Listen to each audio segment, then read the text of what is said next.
Fable 41.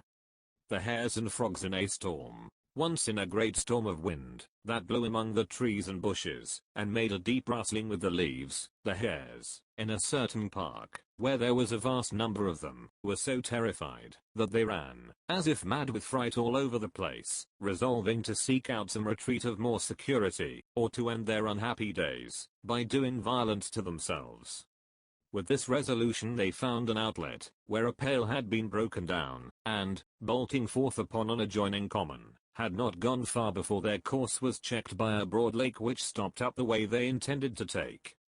This was so grievous a disappointment that they were not able to bear it, and they determined rather to throw themselves headlong into the water, let what would come of it, than lead a life so full of dangers and crosses.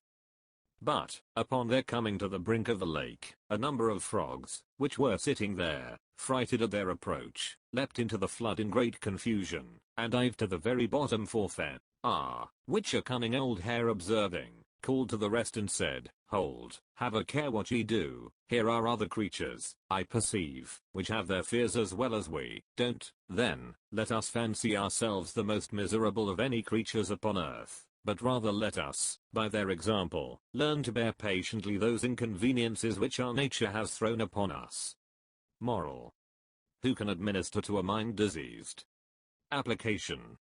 There are persons to be met with who constantly yield themselves a prey to imaginary evils, and who perpetually render themselves self-tormentors, and brings them under the miserable thraldom of an ever-present expectation of calamities. Fear is a great inventor. Not all the clouds in the sky drop water. Good heart in evils, doth the evils much amend. 2. Northeast seed marlies, sed contra audentiarito. Do not to invading ills thyself resign, but gains their force with greater strength combine, for when th are scattered, a serene repose will all thy vanquished difficulties close. The body's wounds with medicines may be eased, but griefs of mind by salves are not appeased.